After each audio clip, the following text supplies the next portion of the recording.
Well, it looked like Caitlin Clark is standing up for herself and letting her presence be felt very, very strong. Caitlin Clark has declined to take part in a three-point contest. But to me, this is a strong signal to the WNBA that Caitlin Clark ain't rocking with y'all. And I don't think any Indiana Fever players... I mean, they banned this girl's meme. Banned her point. Her emote. Banned it from other companies that the WNBA are partnered with. Banned it from being used, man. This is crazy work. Caitlin Clark declined. Aaliyah Boston not invited. Perhaps the biggest miss of them all, the viral sensation, the second biggest name in the WNBA, the point princess herself, Sophie Cunningham, who's among the top 5 in three-point percentage from three-point range. Sophie Cunningham doesn't even get an invite to the three-point contest. What if the real drama of WNBA All-Star Weekend wasn't the three-point contest at all? Fans were eager to watch Caitlin Clark put on a shooting showcase, but reports claim she unexpectedly pulled out. That decision immediately fueled speculation across the basketball world. Was her withdrawal truly caused by an injury, or was there a deeper story unfolding behind closed doors following the backlash surrounding Sophie Cunningham's absence? If those rumors hold any truth, what was the league attempting to prevent, and what could the fallout mean moving forward? Just when we thought enough records were broken for the day, not only does USA get record-breaking viewership and ratings, CBS, come on down. We're going to break some records for you and raise your viewership ratings as well as only the GOAT, Caitlin Clark, can do. CBS receiving their highest rated WNBA game throughout the entire season at the hands of Caitlin Clark. Meanwhile, the WNBA got shoved the middle finger from Caitlin. The timing could hardly have been more difficult for the WNBA. Over the past 2 years, Caitlin Clark has emerged as the biggest draw women's basketball has enjoyed in a generation, bringing unprecedented attention to the league.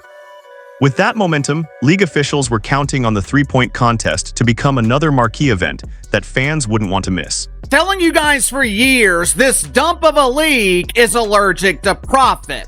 I've been telling you guys for years, the WNBA operates as a charity, not a business. You see, when you operate as a charity, your mentality is completely different. Charities are concerned about feelings. Charities are focused on emotion.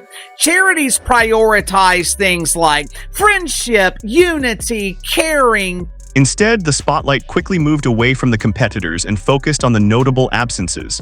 Rather than celebrating who would take the floor, fans were talking about who wouldn't be there. That's the last type of attention any league hopes for ahead of one of its premier events. The biggest star expected to headline the weekend chose not to participate, while the next major talking point revolved around a player who wasn't invited in the first place. Player of the Week honors. It's the second time this season, the 5th time in her career. And you heard what I just played there. Her desire is to make her team great. Her desire is always focused on winning, on her team, on the fans. She always brings the fans in there, and she gets Player of the Week honors. Now, here's the main thing. Player of the Week. That is when Sophie Cunningham became a central part of the discussion. To many fans, leaving her off the list made little sense. She has established herself as one of the WNBA's most accurate three-point shooters this season, ranking among the league leaders in shooting percentage. At the same time, her growing popularity and rising profile have made her one of the league's fastest emerging personalities, making her absence even more surprising to many observers. Caitlin Clark, or the reason I can support Caitlin Clark, is because it's not about race. Who cares that I'm black? Who cares that she is white? It is not about race. And that's why I feel like the media, the WNBA, and just people in general has just lost the plot. This is not about race for me, and it never will be. Caitlin Clark is not the face of racism. If you've been here over the past 2 weeks, you have heard me state that plenty of times. If you are not emotionally mature enough to separate the nonsense from this woman, then it's really no conversation. When the list of three-point contest participants was released and Sophie Cunningham's name was missing, fans quickly began asking the obvious question. If the event is designed to feature the league's top shooters and most recognizable stars, how could one of the season's hottest names be left off the roster? Those questions only intensified after Caitlin Clark decided to decline her own invitation. To be fair, there are several reasonable explanations for Clark's decision. She has battled injuries throughout the season, and prioritizing her recovery ahead of the second half of the schedule makes complete sense. Several analysts who closely cover the Indiana Fever have also suggested that carefully managing her workload was likely the primary reason behind her choice. Even so, that didn't stop fans on social media from developing their own theories. Many started linking together events that may or may not have been related. They pointed to Cunningham's exclusion from the competition, raised concerns about how Clark has been officiated throughout the season, and referenced previous moments when they believed the league failed to fully promote or adequately protect its biggest attraction. Whether those conclusions are accurate is open to debate, but the public perception itself quickly became a major part of the conversation. That remains one of the WNBA's biggest challenges. When a large portion of the fan base already feels Caitlin Clark has not always received fair treatment, every controversial decision naturally invites fresh scrutiny.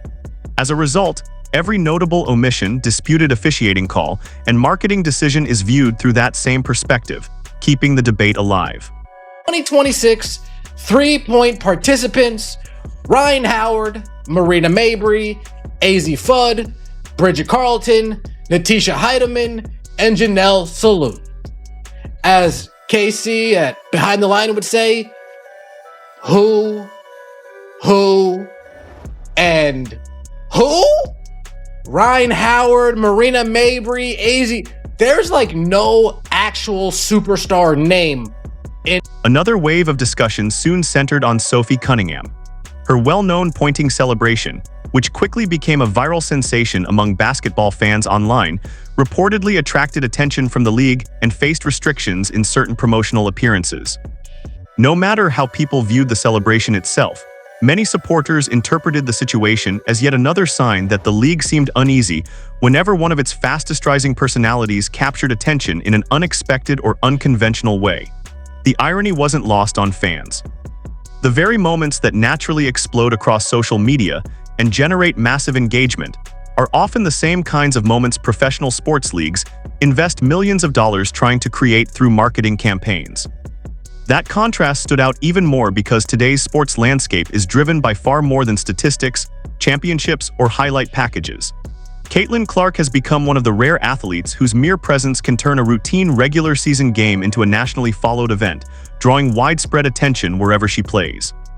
Many fans felt the WNBA missed a valuable opportunity to showcase two of its most talked-about personalities.